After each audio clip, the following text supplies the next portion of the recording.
ورنہ سردی کے مارے میں مر جاؤں گا۔ پہلے تو میں نے انکار کر دیا، بھلا کیسے کسی لڑکے کو اپنے کمرے میں رکھ سکتی تھی؟ پھر اسد بھی کمرے میں نہیں تھا، اگر وہ ہوتے تو شاید میں یہ بھلا کر سکتی تھی۔ وہ بیچارہ میری منت کر رہا تھا لیکن میں مسلسل انکار کر رہی تھی۔ وہ میرا دروازہ چھوڑ کر آمنے سامنے کے جتنے بھی کمرے تھے سب سے مدد مانگتا رہا، لیکن کسی نے بھی اس کی مدد نہیں کی تھی۔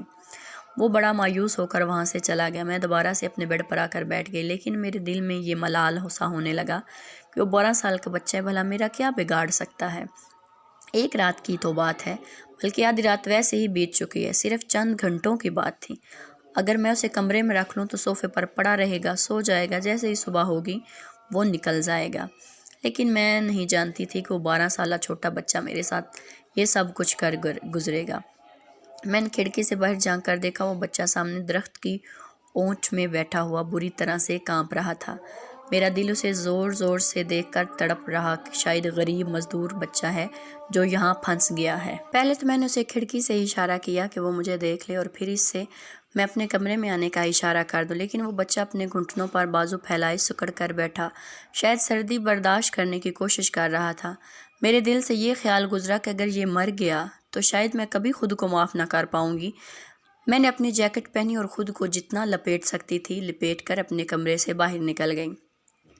جیسے ہی ہوٹل سے باہر گئی، سرد ہوا کے تھپیڑوں نے مجھے کانپنے پر مجبور کر دیا تھا، لیکن مجھے اس بچے کو بچانا تھا، اس لیے موسم کی پرواہ کیے بغیر ہی میں ہوٹل کے باہر کھڑی ہو کر اس بچے کو پکارنے لگی۔ اس وقت باہر بس ہوا کا ہی شور تھا۔ اس لڑکے کی نظر مجھ پر پڑ چکی تھی۔ میں نے اپنی طرف آنے کا اشارہ کیا، وہ اٹھ کر چلتا ہوا میرے پاس آ گیا۔ میں نے اس کا سرد ہاتھ پکڑ کر اپنے کمرے میں لے آئی تھی۔ میں نے کہا، تم آج رات یہاں رہ سکتے ہو۔ وہ یہ سن کر بہت خوش ہو گیا۔ میرے پاس کوئی بھی ایکسٹرا کمبل یا رضائی نہیں تھی۔ میں نے اپنی گرم شال اسے دے دی اور کہا کہ وہ صوفے پر سو جائے، لیکن وہ کہنے لگا وہ آتش دان کے پاس قالین پر ہی سو جائے گا، اسے ٹھنڈ کم لگے گی۔ میں مجبور تھی کیونکہ ڈبل رضائی بس میرے بیڈ پر ہی تھی اور وہ آتش دان کے پاس جا کر لیٹ گیا تھا۔ میں بھی اپنے بیڈ پر جا کر لیٹ گئی۔ گرم رضائی میں بھی مجھے ٹھنڈ محسوس ہو رہی تھی۔ پھر وہ بچہ اتنی سردی میں بس ایک شال اوڑھے ہی لیٹا تھا۔ میں نے سوچا چھوٹا بچہ ہے تو بیڈ کے ایک کونے میں سو جائے گا، مجھے اس بچے سے کیا خوف ہو سکتا ہے۔ میں نے اس سے کہا کہ سردی بہت زیادہ ہے، اس لیے تم بیڈ پر آ کر ایک کونے میں لیٹ جاؤ۔ میرا یہ کہنا تھا، وہ فوراً سے اٹھ کر بیڈ پر آ کر لیٹ گیا۔ ڈبل رضائی میں وہ بھی کانپ رہا تھا۔ کچھ دیر بعد ہی اس کے وجود سے کپ کپی ختم ہوئی تھی۔ میں بھی کروٹ بدل کر سو گئی، لیکن ابھی میں گہری نیند میں گئی تھی کہ جب اس لڑکے نے میرے منہ پر ہاتھ رکھ کر میری آواز کو دبانے کی کوشش کی اور پھر میرے ساتھ میرے دونوں ہاتھ پیچھے کو باندھے ہوئے میرے منہ پر بھی رومال باندھ کر میرے کمرے میں اس بچے کے علاوہ 2 مرد اور تھے جو میرے سامان کی تلاشی لے رہے تھے، اور اس میں سے قیمتی زیورات نئے کپڑے نکال کر اپنے ساتھ لائے بورے میں ڈال رہے تھے۔ وہ بچہ ایک چور تھا اور اس کے 2 ساتھی بھی تھے جو مل کر چوری کرتے تھے۔ وہ لڑکا یہاں کا رہائشی تھا، اس لیے یہاں کے موسم کا اثر اس پر نہیں ہوتا تھا جتنا کہ ہم جیسے دوسرے شہروں سے آئے ہوئے لوگوں پر ہوتا تھا۔ وہ یوں ہی لوگوں کی ہمدردی حاصل کرنے کے لیے خود کو مظلوم ثابت کرتا تھا تاکہ لوگ اسے اپنے ہوٹل کے کمرے میں پناہ دے دیں۔ رات کو پھر اس کے ساتھی آ جاتے اور پھر سامان چوری کر کے چلے جاتے۔ میرا جہیز بری کے سارے قیمتی جوڑے وہ لوگ لے کر جا چکے تھے۔ میں رو رہی تھی۔ صبح جب میرا شوہر واپس آیا تو کمرے کا دروازہ تھوڑا سا کھلا ہوا تھا۔ وہ ڈر گیا۔ جب اندر داخل ہوا تو مجھے بندھا ہوا دیکھ کر وہ بہت پریشان ہو گیا، کیونکہ میں اب بھی رسیوں سے بندھی صوفے پر پڑی رو رہی تھی۔ میرے شوہر نے فوراً سے مجھے رسیوں سے آزاد کیا اور مجھے سے پوچھنے لگا کہ یہ سب کس نے کیا۔ میں نے ساری بات بتائی تو مجھے ہی الٹا ڈانٹنے لگے کہ میں نے کیوں پناہ دی، غلطی شاید میری ہی تھی، مجھے یوں انجان جگہ پر کسی پر بھی بھروسہ نہیں کرنا چاہیے تھا۔ بہرحال بہت برا نقصان ہو چکا تھا۔ جیسے ہی راستے صاف ہوئے میرا شوہر مجھے وہاں کراچی لے آیا اور پورے راستے مجھ سے یہی کہتا رہا، آئندہ کبھی بھی مجھے ہنی مون پر نہیں لے کر جائے گا۔